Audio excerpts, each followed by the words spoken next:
Pouvoir illimité, changer de vie avec la PNL, le livre référence, Anthony Robbins.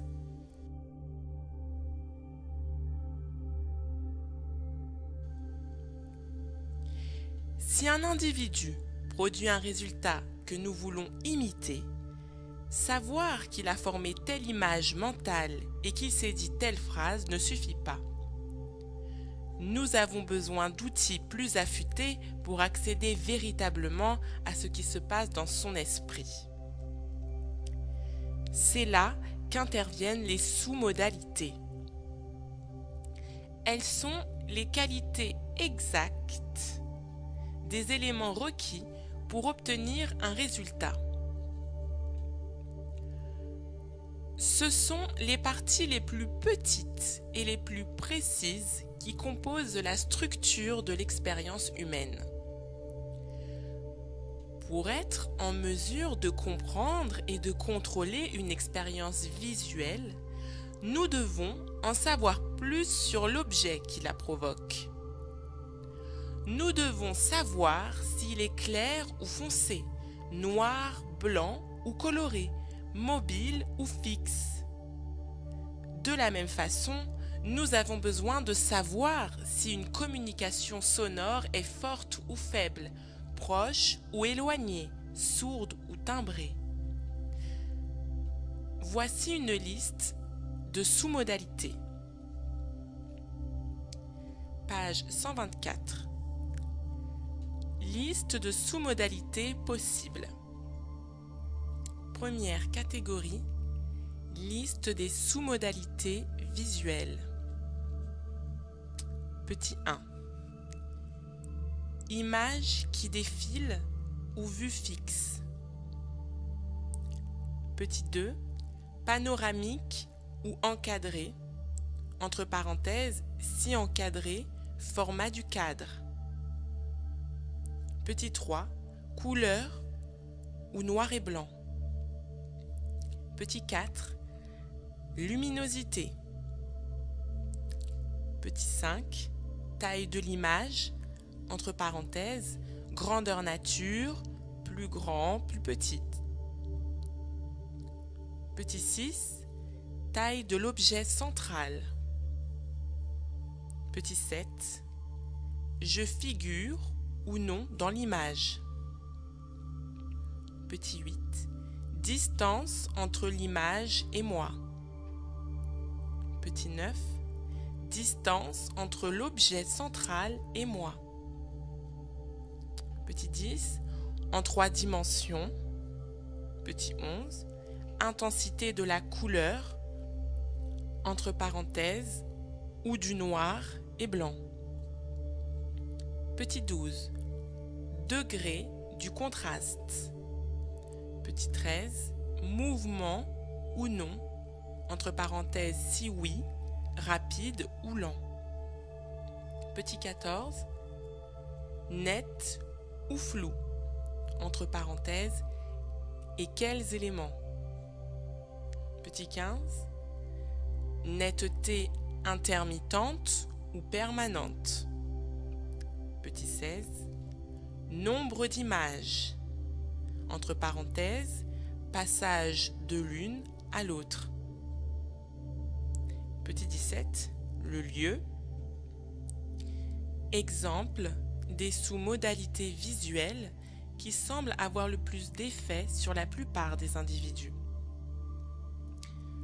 Deuxième catégorie, liste de sous-modalités sonores. Petit 1.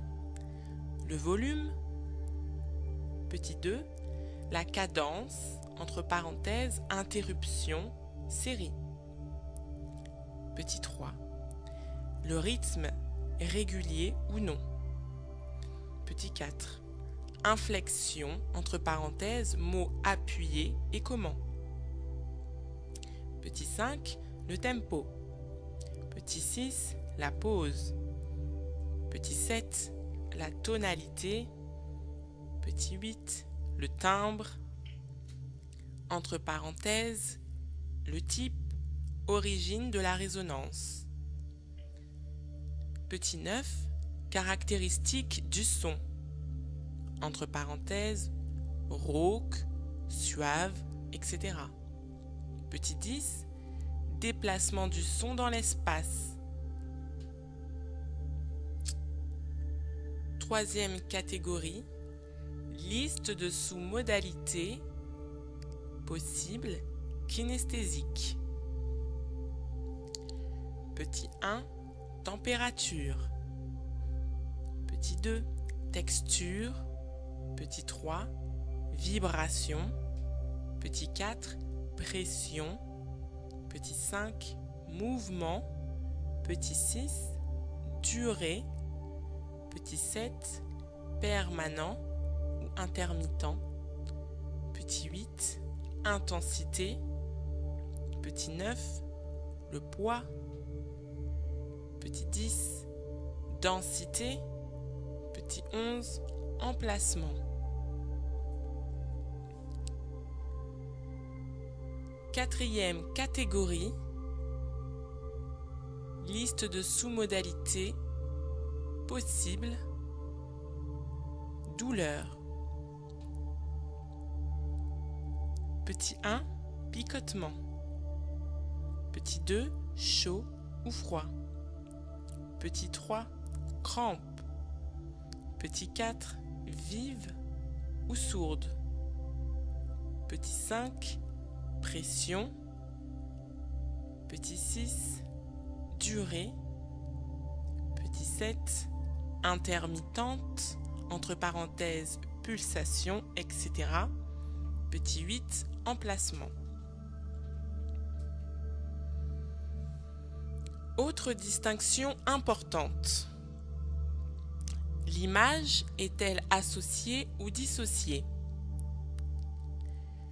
J'appelle image associée une image dans laquelle vous avez l'impression de vous trouver vraiment, où vous voyez, où vous entendez et où vous sentez ce qui vous entoure comme si vous étiez effectivement en chair et en os dans le temps et le lieu où l'événement se produit. Une image dissociée est au contraire celle d'une scène que vous avez l'impression d'observer de l'extérieur. Voir une image dissociée de vous-même, c'est comme regarder un film fait sur vous. Essayez pendant un instant de vous rappeler une expérience agréable que vous avez faite récemment.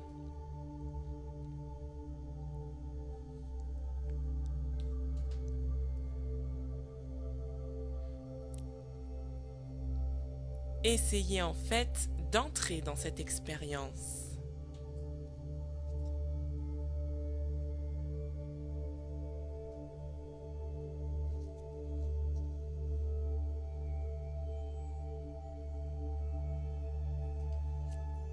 Regardez ce que vous avez vu. Événements, images, couleurs, lumière, etc. Écoutez ce que vous avez entendu. Voix, son, etc.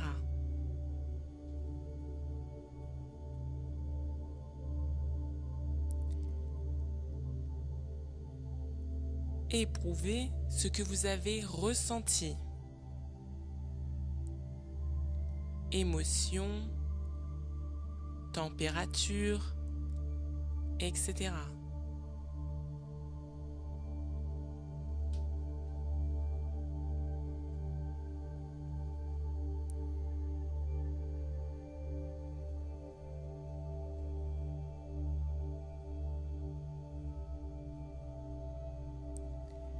Observez l'impression que cela vous procure.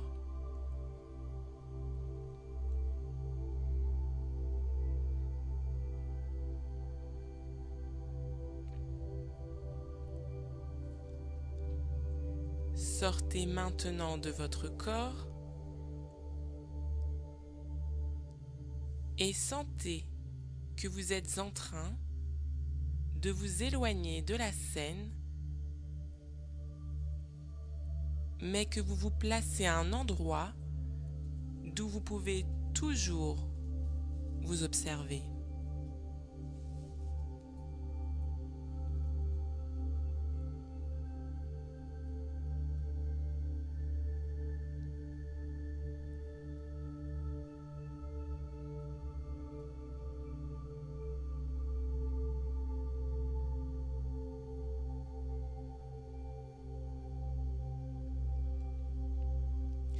Quelle différence remarquez-vous?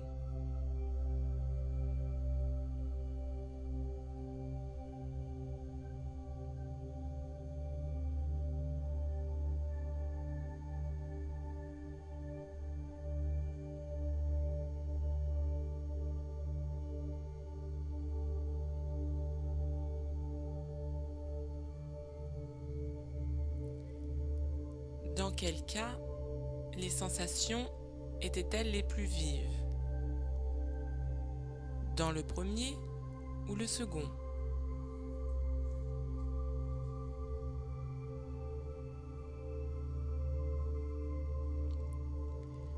Vous connaissez maintenant la différence entre une expérience associée et une expérience dissociée.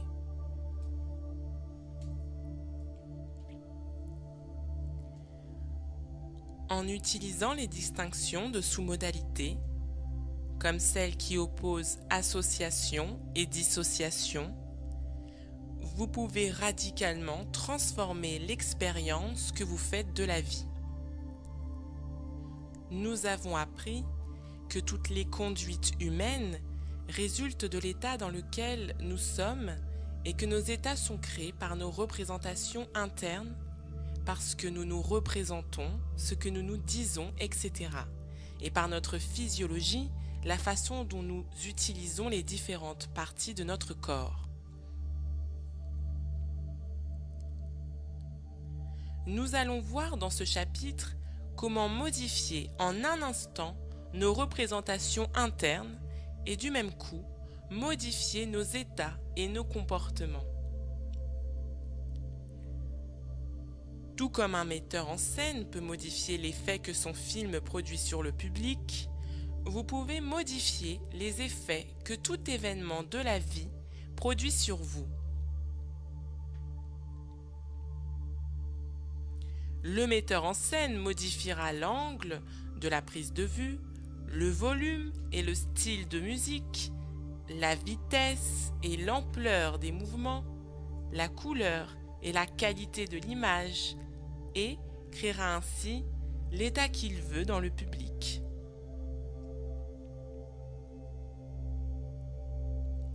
Vous pouvez diriger votre cerveau de la même façon afin d'engendrer les états et les comportements qui contribuent à vos besoins les plus chers.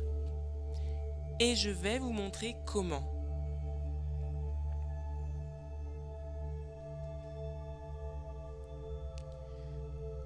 Je voudrais que vous vous rappeliez un souvenir très agréable.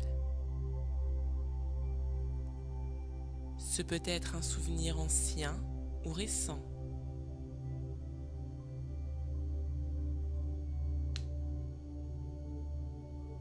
Fermez les yeux. Détendez-vous. Et concentrez-vous dessus.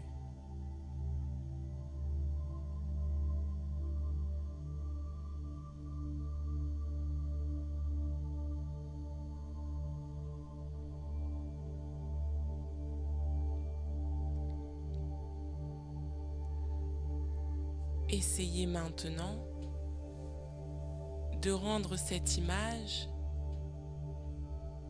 de plus en plus claire.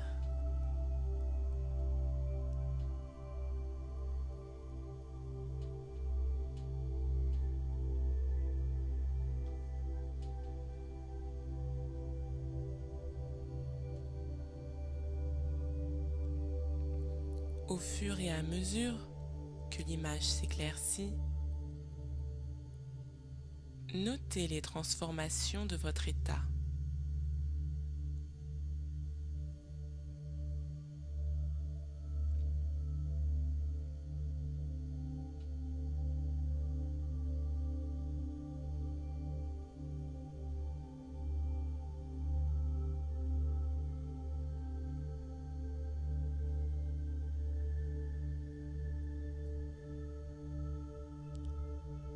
Maintenant, arrêtez et agrandissez l'image.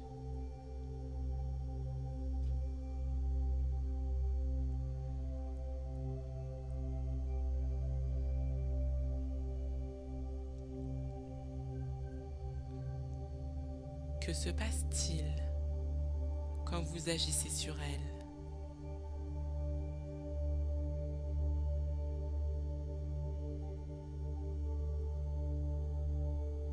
L'intensité de l'expérience change, n'est-ce pas?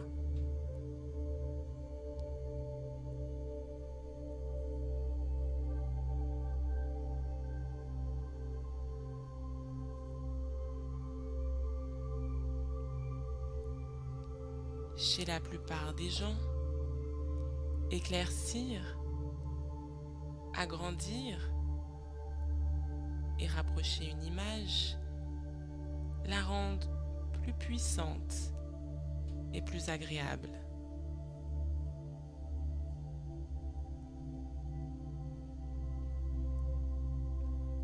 Cela augmente la force et le plaisir de la représentation interne.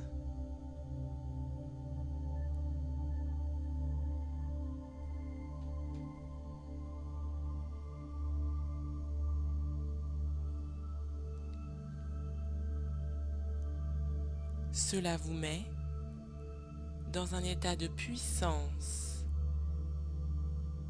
et de joie plus grande.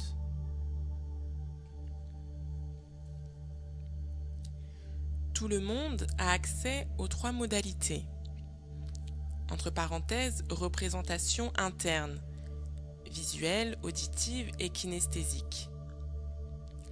Mais chacun recourt de façon différente aux différents systèmes de représentation. Beaucoup de gens accèdent à leur cerveau dans un cadre surtout visuel. C'est ce que nous avons fait dans l'expérience précédente. Revenez maintenant aux souvenirs agréables de tout à l'heure.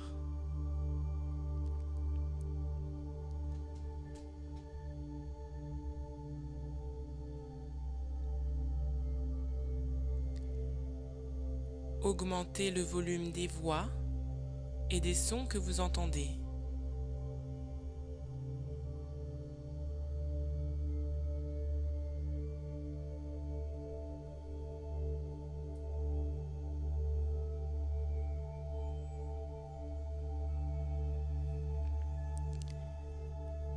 Rythmez-les plus. Augmentez-en les basses et le timbre.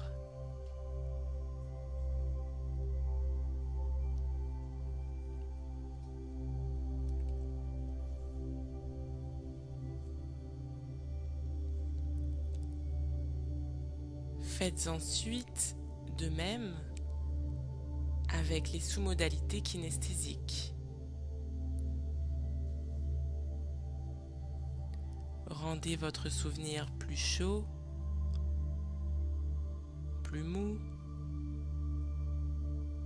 plus doux que précédemment.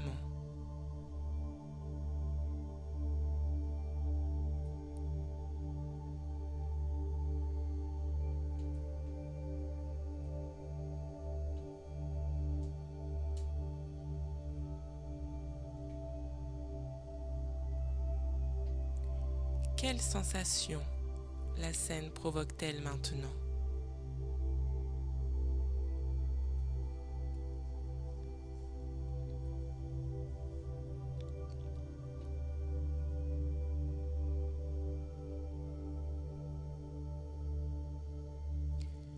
Tout le monde ne répond pas de la même façon. Les éléments kinesthésiques, en particulier, provoquent des réactions différentes selon les individus. Mais, pour la plupart d'entre nous, éclaircir et agrandir une image la renforce.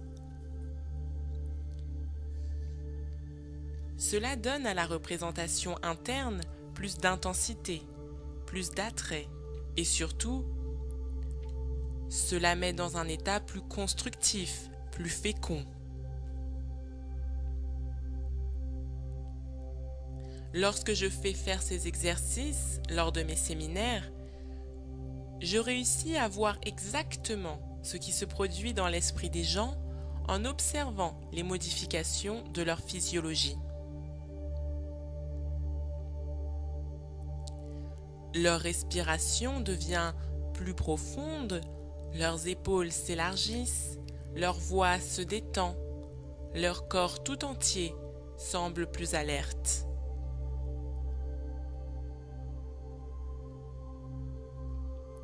Faisons le même exercice avec une image négative.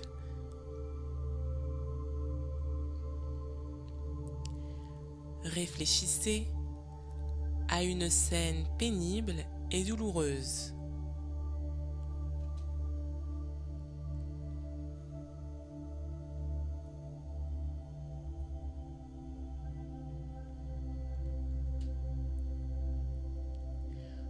Augmentez-en maintenant la luminosité.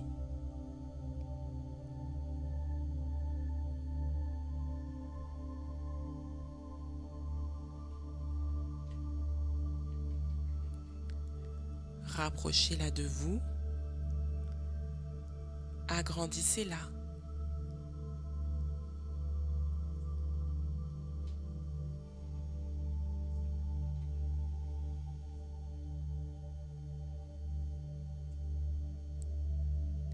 Que se passe-t-il dans votre cerveau?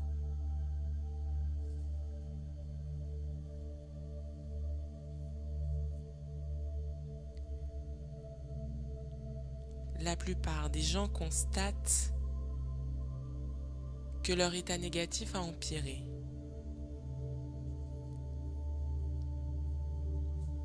Maintenant, reprenez l'image du début.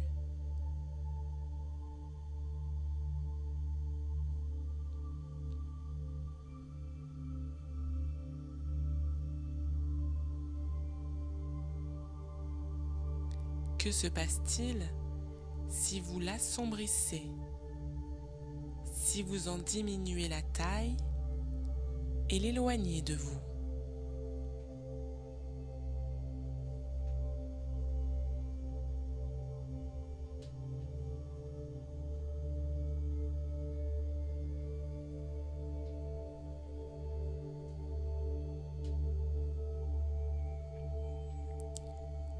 Notez les différences d'impression.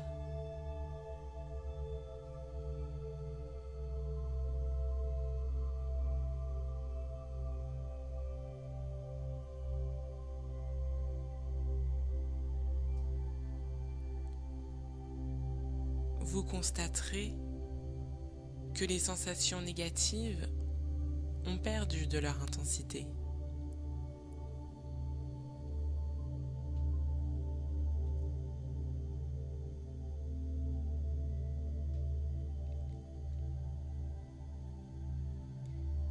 Essayez la même expérience avec d'autres modalités.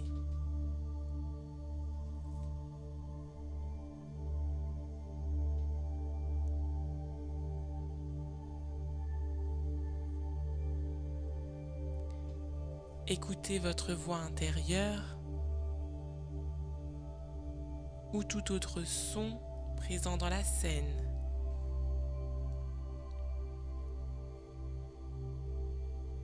Et donnez-lui un ton élevé, martelé.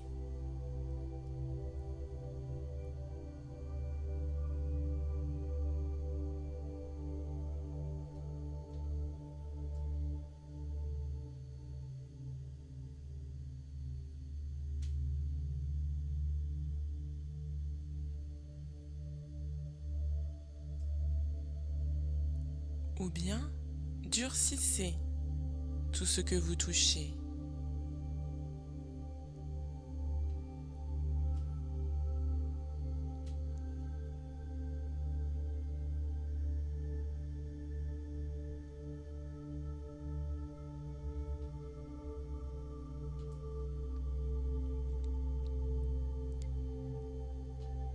il est vraisemblable que la même chose va se reproduire.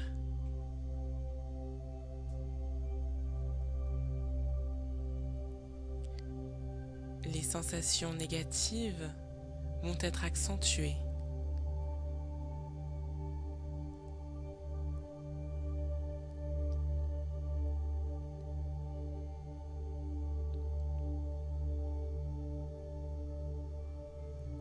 Je le répète, mais je ne veux pas que vous considériez ces exercices d'un point de vue théorique.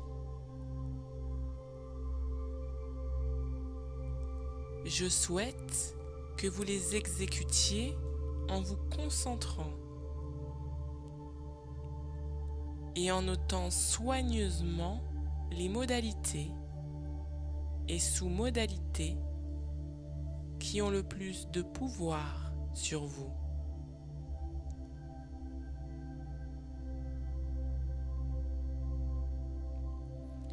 Recommençons donc ces exercices en faisant attention à la façon dont la manipulation des images modifie l'impression qu'elles font.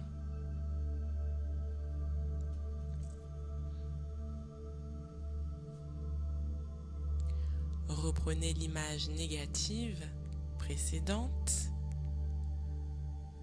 et rétrécissez-la.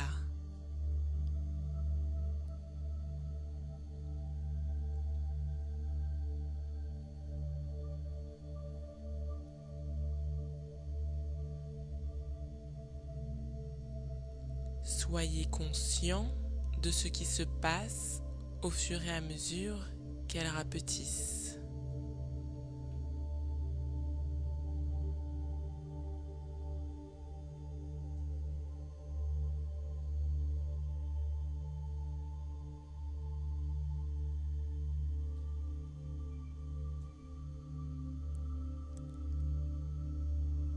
Maintenant, rendez-la plus floue.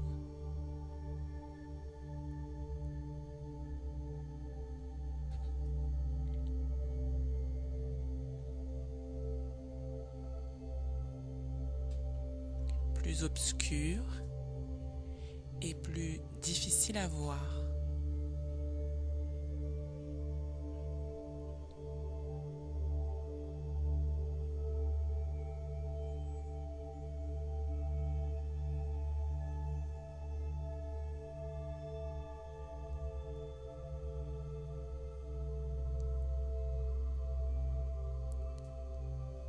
Puis, éloignez-la de vous.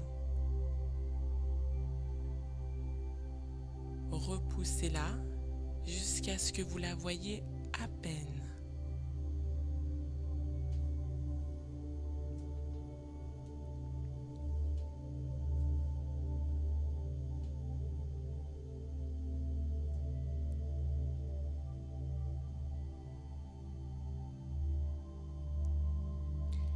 Et pour finir, ramenez-la en plein soleil.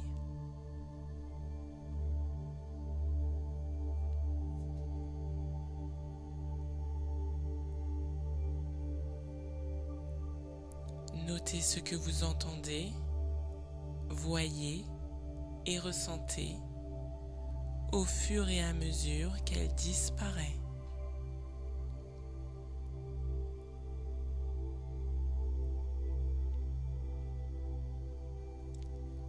Faites la même chose avec la modalité sonore.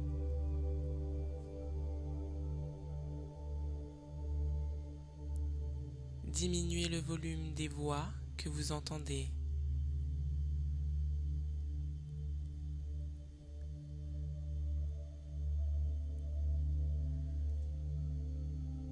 Rendez-les plus nonchalantes.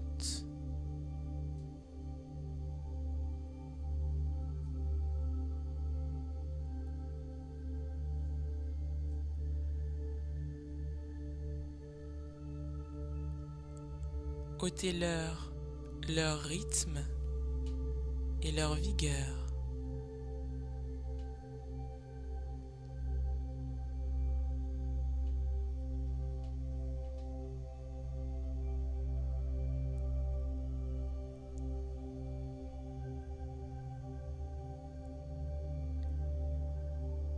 faites la même chose avec les perceptions kinesthésiques.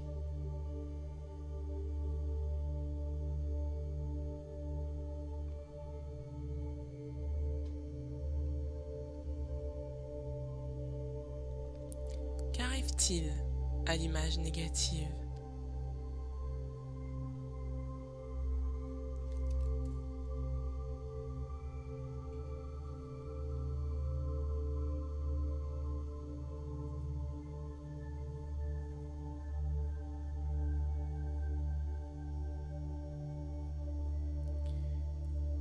Si vous êtes comme la plupart des gens,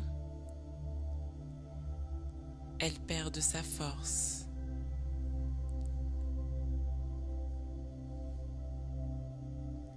Elle devient moins intense,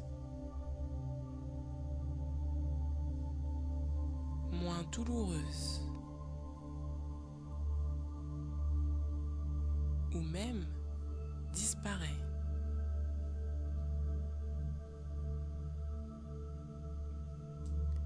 Vous pourriez en faire autant avec un événement du passé qui vous a causé beaucoup de chagrin. Le dissoudre et le faire disparaître complètement.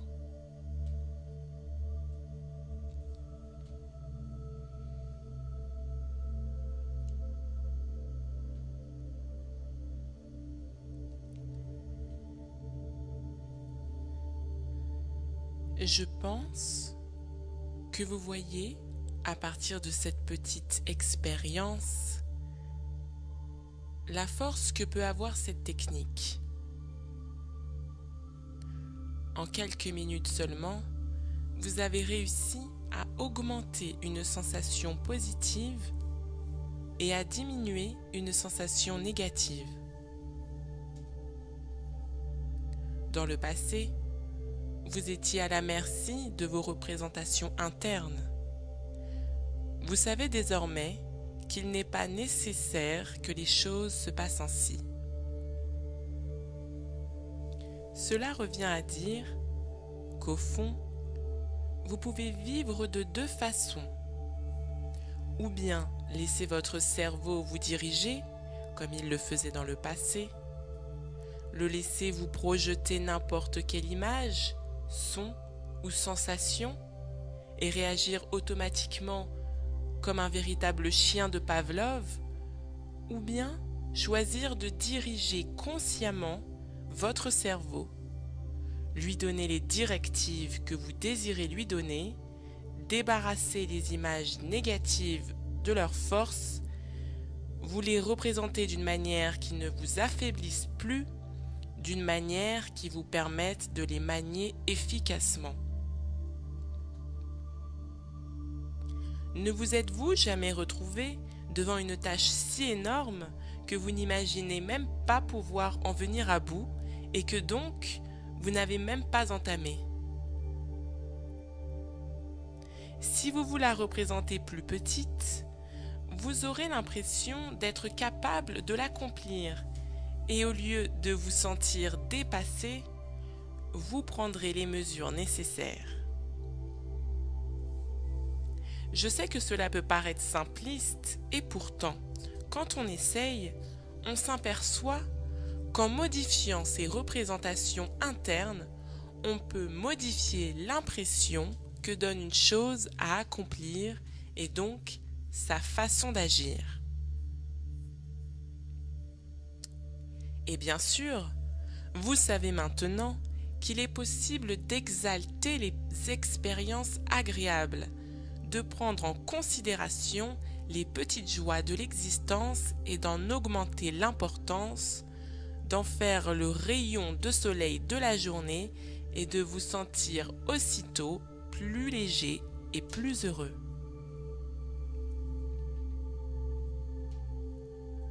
Nous disposons là du moyen de donner plus de piment, d'attrait et de gaieté à la vie. Rien n'est bon ni mauvais, mais y penser le rend ainsi. Shakespeare.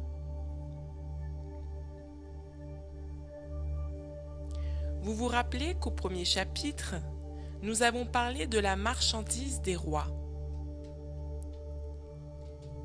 Les rois gouvernaient leur royaume. Eh bien, votre royaume, c'est votre cerveau.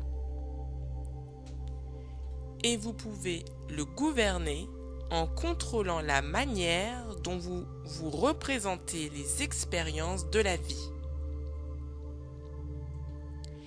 Toutes les sous-modalités dont nous avons parlé disent au cerveau ce qu'il doit ressentir. Rappelez-vous en effet ceci. Nous ne savons pas exactement de quoi est réellement faite la vie. Nous ne connaissons que la représentation que nous nous en faisons. Si donc nous nous représentons une image négative sous une forme volumineuse, claire, puissante et sonore, notre cerveau nous fera ressentir une mauvaise expérience extrêmement volumineuse, claire, puissante et sonore. Mais si nous rétrécissons cette image, l'obscurcissons, l'immobilisons, nous lui ôterons sa force et le cerveau réagira en conséquence. Au lieu de nous mettre dans un état négatif, il suffit de hausser les épaules et de traiter cette image sans la laisser nous bouleverser.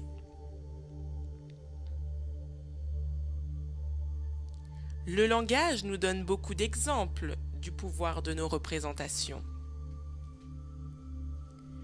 Que voulons-nous dire quand nous déclarons qu'un individu est promis à un brillant avenir? Que ressentons-nous quand quelqu'un nous dit que l'avenir paraît sombre? Ou quand nous parlons de faire la lumière sur une affaire? Qu'entendons-nous par l'expression prendre des proportions excessives ou donner une image déformée des faits? Ou quand nous annonçons que quelque chose nous pèse sur la conscience ou que nous avons fait une fixation mentale sur tel événement? Qu'entendez-vous par « ça sonne bien » ou « il s'est produit un déclic » ? Nous avons tendance à considérer ces expressions comme des métaphores. Ce n'en sont pas. Ce sont généralement des descriptions précises de ce qui s'est produit dans votre esprit. Repensez à ce qui s'est produit tout à l'heure, quand vous vous êtes rappelé un mauvais souvenir et l'avez agrandi. Vous rappelez-vous comment cela a accentué l'aspect négatif de l'expérience et comment cela vous a mis dans un état négatif? Pouvez-vous trouver un meilleur moyen de décrire cette expérience que de dire qu'elle a pris des proportions excessives? Nous savons donc, d'instinct, le pouvoir de nos images mentales. Je le répète, nous pouvons contrôler notre cerveau et ne pas nous laisser contrôler par lui.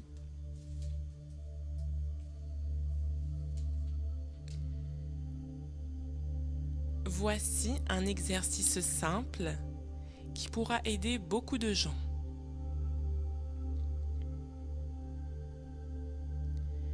Avez-vous déjà été obsédé par un dialogue intérieur que vous ne réussissez pas à interrompre, comme si votre cerveau refusait de se taire?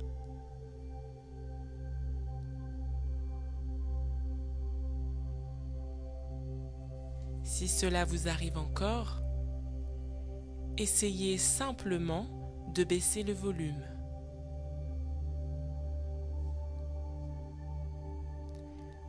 Atténuez la voix qui résonne dans votre tête. Éloignez-la.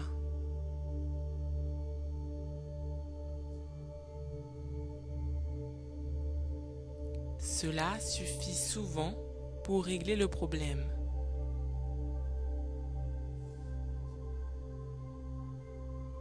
Ou bien, entendez-vous parfois une voix qui vous empêche d'agir?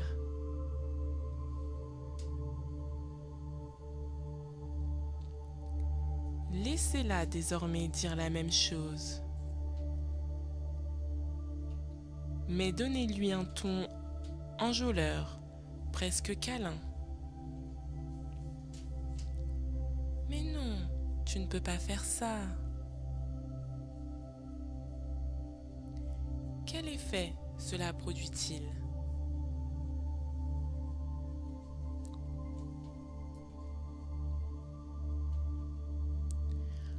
En principe, vous allez avoir très envie de faire ce que la voix vous interdit de faire. Curieux, non?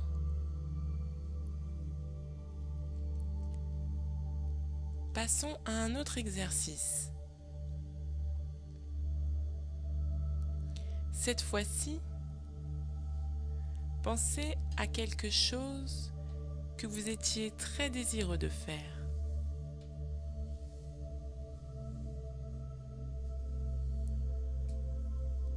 Détendez-vous et formez une image mentale aussi claire que possible de la scène que vous voulez évoquer.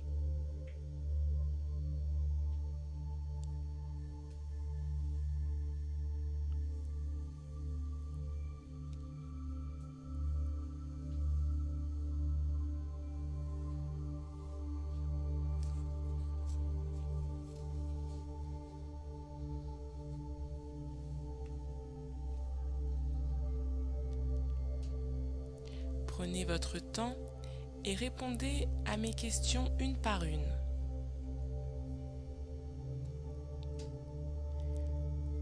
Les réponses varient selon les individus.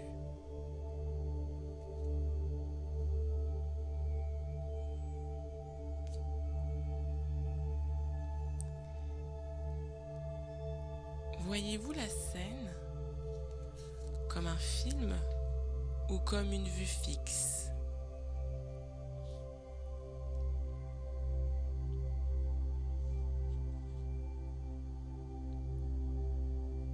Est-elle en couleur ou en noir et blanc?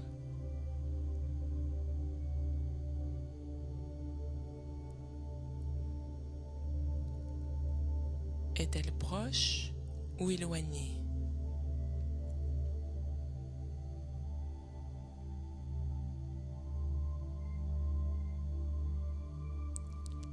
Est-elle à droite, à gauche ou au centre?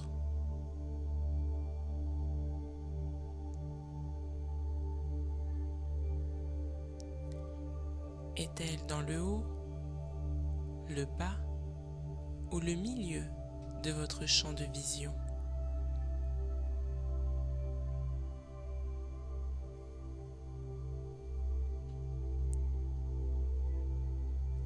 Est-elle associée, c'est-à-dire la voyez-vous comme si vous y étiez présent, ou dissociée, c'est-à-dire la voyez-vous comme un observateur extérieur?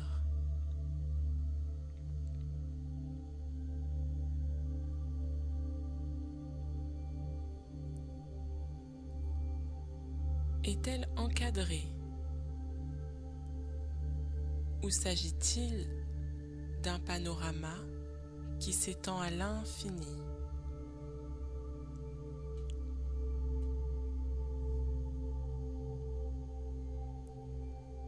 Est-elle claire ou sombre?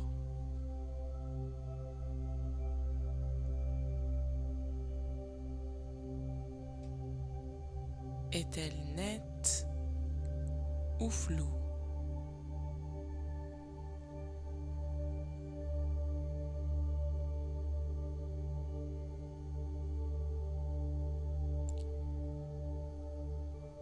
Tout en faisant cet exercice,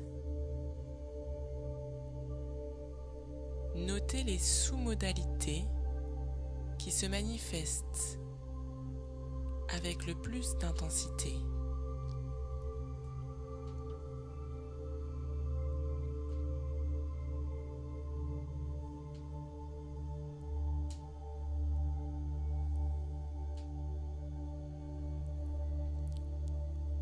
Passez maintenant en revue vos sous-modalités auditives et kinesthésiques.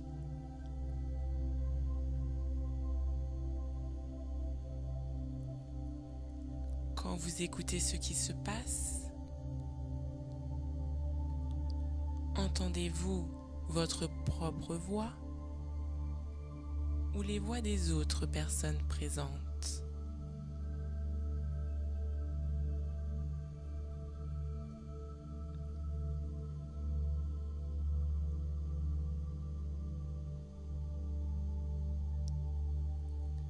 Entendez-vous un dialogue ou un monologue?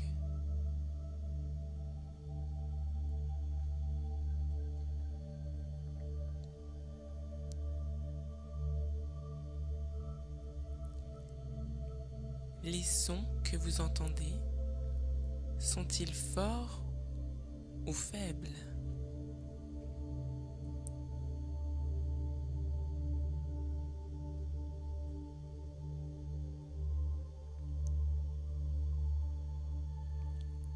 Présentent-ils des inflexions variées ou sont-ils monocordes?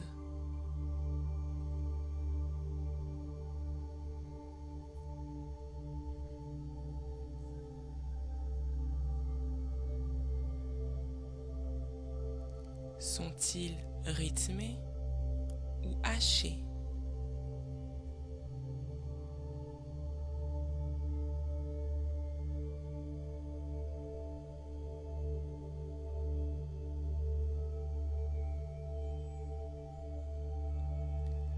Le rythme est-il rapide ou lent?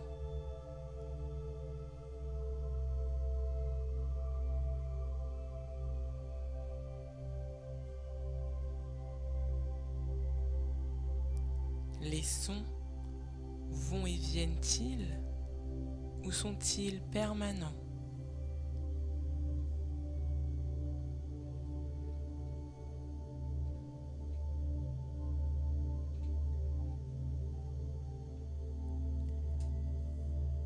Quelle est la phrase principale que vous entendez ou que vous vous dites à vous-même?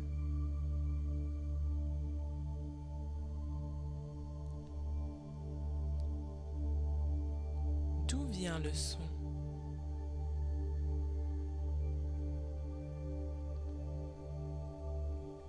Quand vous touchez, est-ce dur ou mou? Chaud ou froid?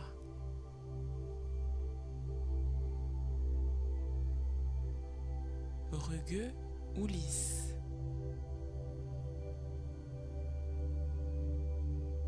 Souple ou rigide?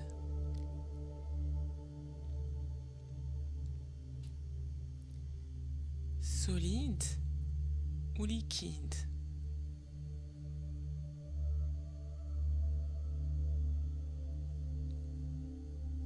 Pointu ou émoussé?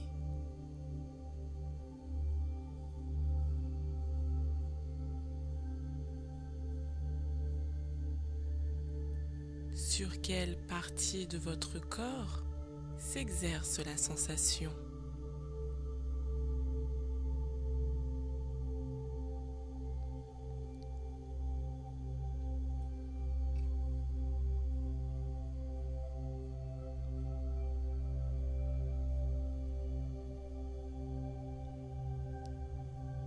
Est-ce sucré ou aigre?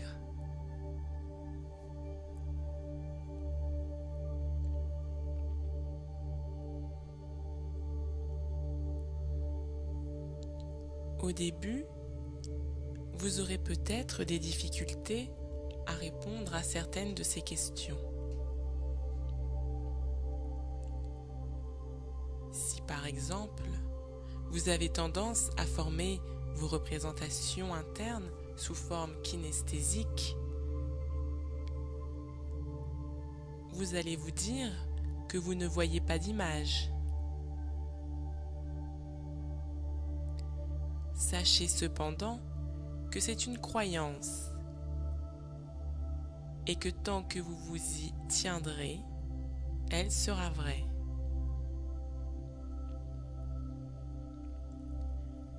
Au fur et à mesure que vous prendrez conscience de vos sous-modalités, vous apprendrez à améliorer votre perception par ce que j'appelle le chevauchement.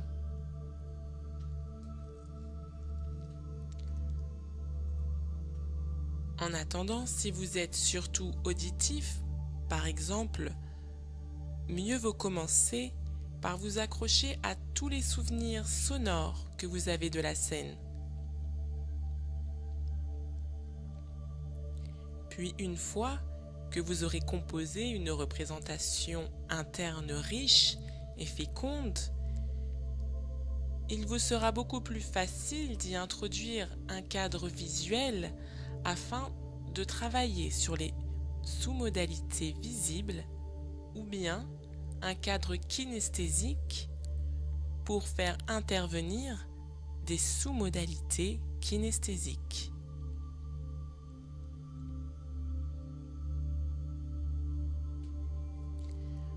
Vous venez donc de voir la structure d'une scène où vous étiez très motivé pour agir. Imaginez maintenant une action pour laquelle vous désiriez être très motivé alors que ça n'a pas été le cas jusqu'à présent.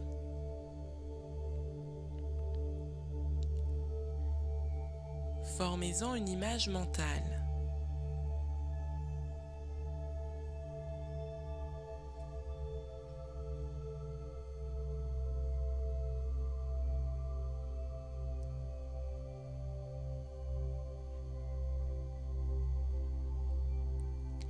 Posez-vous ensuite les mêmes questions que plus haut, en prenant soin de noter en quoi les réponses diffèrent des réponses précédentes.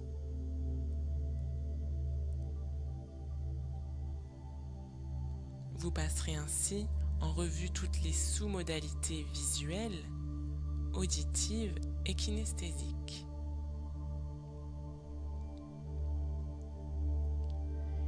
Quand vous écoutez ce qui se passe, entendez-vous votre propre voix ou les voix des autres personnes présentes?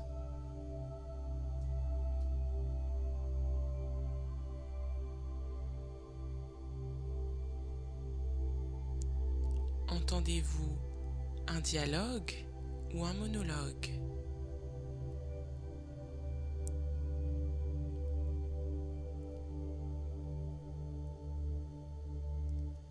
Les sons que vous entendez sont-ils forts ou faibles?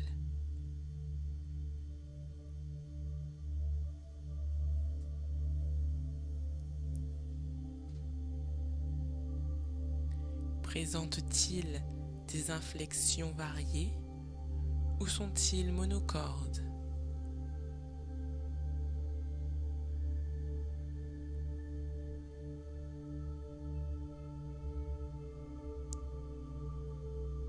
Sont-ils rythmés ou hachés?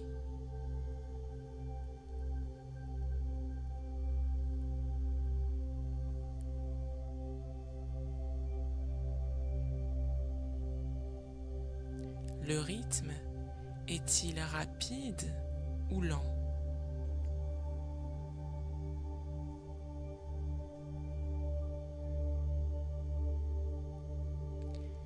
Les sons vont et viennent-ils ou sont-ils permanents?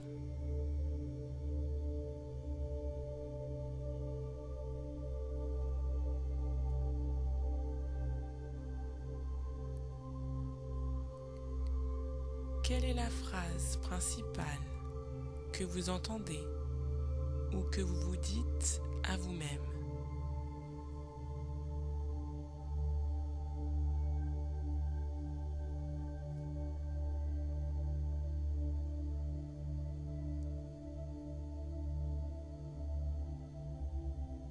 D'où vient le son?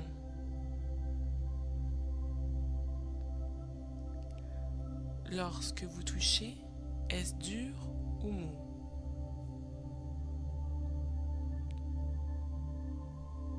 Chaud ou froid?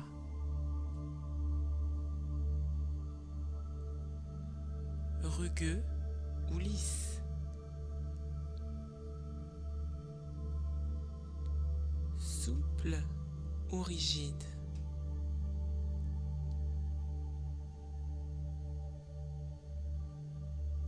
Solide ou liquide?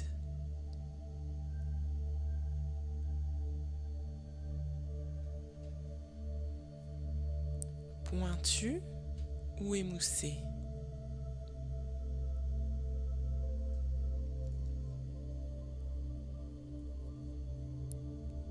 Sur quelle partie de votre corps s'exerce la sensation?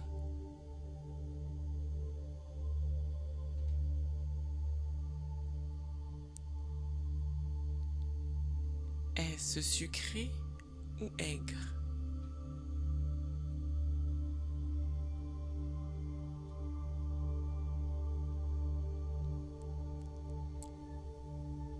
Revenez maintenant à l'expérience pour laquelle vous étiez très motivé. Appelons-la l'expérience 1.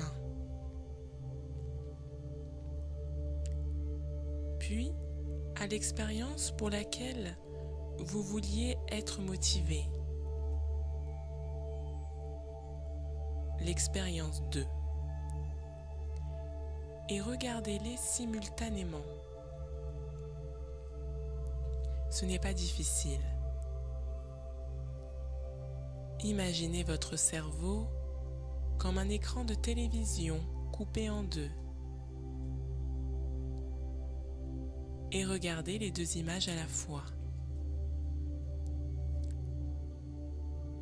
Il y a des différences de sous-modalité, n'est-ce pas?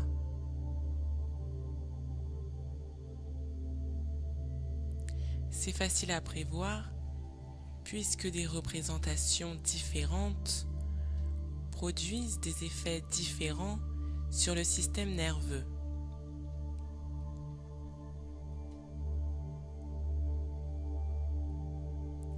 Reprenez maintenant les sous-modalités dont nous savons qu'elles sont motivantes et petit à petit, rectifions les sous-modalités de l'expérience où nous ne sommes pas encore motivés, l'expérience 2, afin de les amener au niveau de celle pour laquelle nous sommes motivés, entre parenthèses, les sous-modalités de l'expérience 1.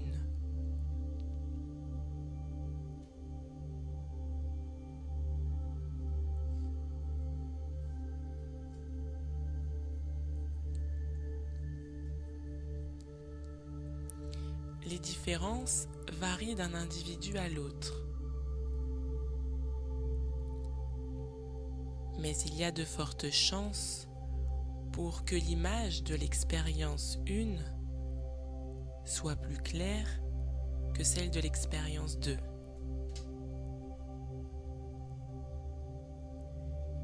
Elle sera également plus audible et plus rapprochée.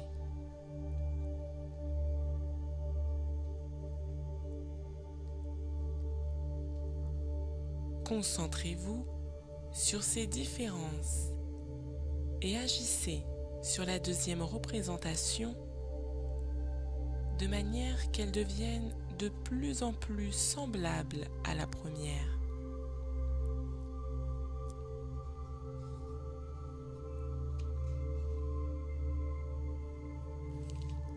N'oubliez pas de faire de même pour les représentations auditives et kinesthésiques.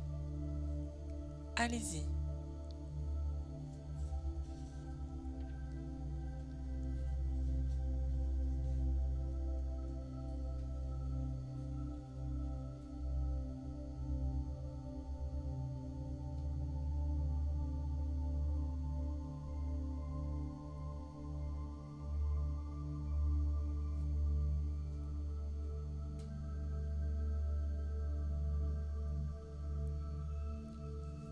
Quelle impression vous fait maintenant l'expérience d'eux?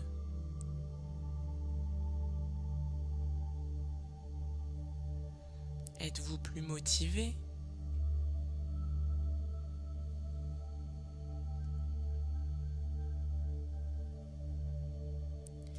Cela devrait être le cas si vous en avez aligné les sous-modalités sur celles de l'expérience 1. Par exemple, si la scène 1 était animée et la scène 2 fixe, vous avez animé la scène 2. Si la scène 1 était en haut et à droite, claire et proche, vous avez mis la scène 2 dans les mêmes conditions, etc.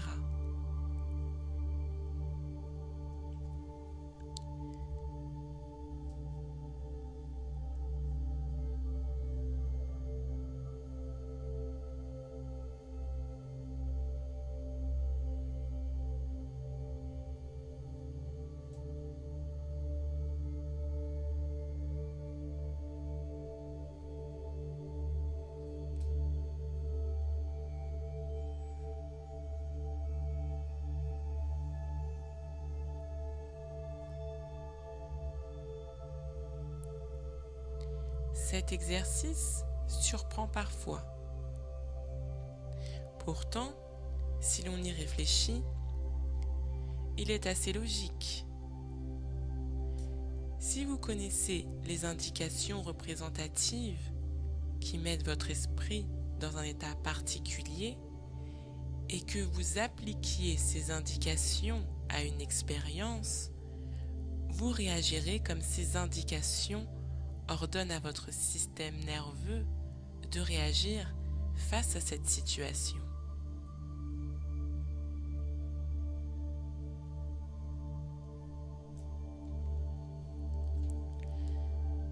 Rappelez-vous que les mêmes représentations internes créent les mêmes états, les mêmes sensations, et les mêmes sensations déclenchent les mêmes actions. C'est pourquoi, si vous réussissez à savoir ce qui vous motive pour entreprendre telle action, vous saurez exactement quoi faire pour vous sentir motivé en toutes circonstances. Et à partir de cet état de motivation, vous pourrez agir efficacement. Il est important de noter que certaines sous-modalités essentielles nous affectent plus que d'autres. Par exemple, j'ai demandé un jour à un homme avec qui je travaillais quelles étaient les sous-modalités qui le motivaient le plus. La plupart des sous-modalités visuelles ne semblaient pas l'affecter beaucoup. En revanche, les mots et le ton de la voix qu'il employait pour se parler à lui-même jouaient un rôle considérable. En outre, quand il était motivé, il sentait une tension dans ses biceps.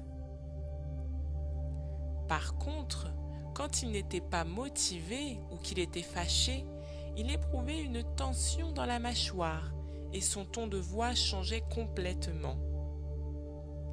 En modifiant seulement ces deux sous-modalités, je pouvais le faire passer instantanément d'un état de contrariété et de désintérêt à un état de motivation.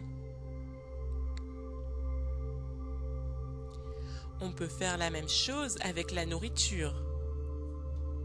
Une femme adorait le chocolat à cause de sa texture, de son aspect lisse et crémeux, mais elle détestait les raisins parce que les pépins croquaient sous la dent.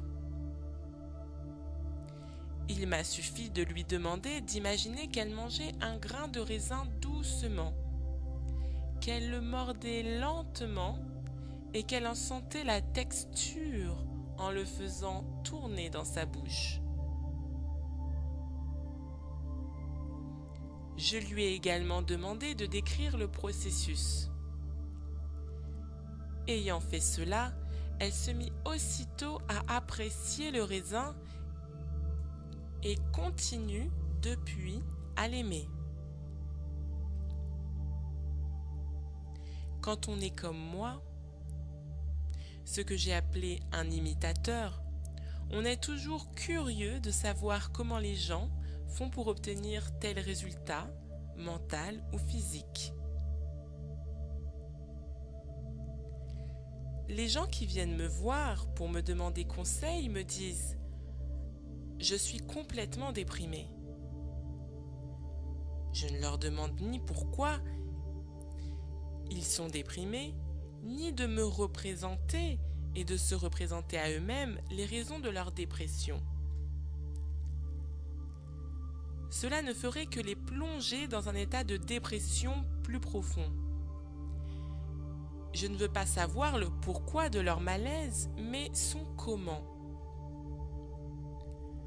Je leur demande donc « Comment vous y prenez-vous » J'ai droit généralement à un regard étonné, parce que la personne ne se rend pas compte qu'elle doit faire un certain nombre de choses dans son esprit et dans son corps pour être déprimée. Je lui demande alors « Si j'étais dans votre corps, comment ferais-je pour me sentir déprimée ? Qu'est-ce que j'imaginerais ? Qu'est-ce que je me dirais ? Comment le dirais-je ? Sur quel ton le dirais-je ? » Ces processus provoquent en effet des réactions mentales et physiques spécifiques et produisent donc des effets affectifs particuliers. Si vous modifiez la structure du procédé, il peut se transformer en autre chose, en un état différent de celui de dépression. Une fois que vous savez consciemment comment vous faites certaines choses, vous pouvez commencer à faire marcher vous-même votre cerveau et à créer les états qui vous aident à vivre de la manière que vous désirez et que vous méritez.